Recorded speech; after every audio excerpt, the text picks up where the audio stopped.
Ture ka ga shirye-shiryen independent nake yi. Kana nufin bikin tunawa da mamaye ka da nayi bayan sace arzikinka da kayan tarihinka da mamaye ka da kashe mutanenka da sace kayan al'adunka da gurɓata tarihinka da asalinka. Mana. Ba abu ne na kaskanci da kunya ba wanda kowa zai so ya mance?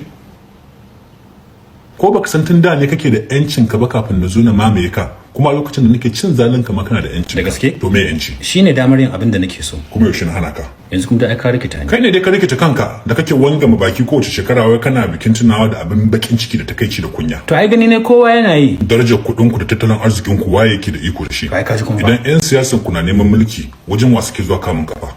A ina shugabannin ku da masu kuɗin ku suke da burin mallakar gidaje da kai 'ya'yansu karatu. Idan muka daina sayan ma'adanan ku akan garabasa, ku ya za ku yi da su? Kuma idan muka sarrafa waye yake saya daga wajen mu da tsada? Ilimin ku da gwamnatin ku da suka kasa tabuka abun komai da wani harshe ake tafiyar da su?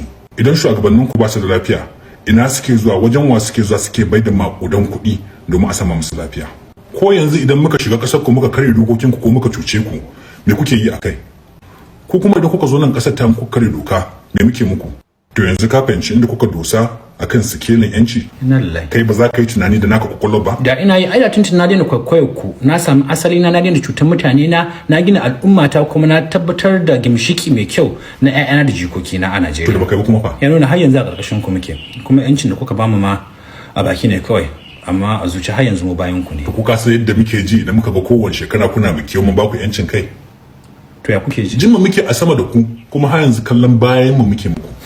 To yanzu me ya kamata mu? Kamata ku samu wata rana wadda za ku ringa alfahari da kasar ku akan tushe da asalinta ba akan mamaye ku da cin zalun ku da wani ya zo ya ba. Anya za mu iya kuwa? A ina. A kun gwamnati kowace shekara ku ringa tuna azabtarwar da mu muka yi muku. Amma idan naku ya tuna muku da azabtarwar da kuke wa juna sai ku zazzage shi ku ce mishi wai ba shi da kishin. To ai ba hankali ke gare mu ba. Ai ga shi da kafin da bakinka.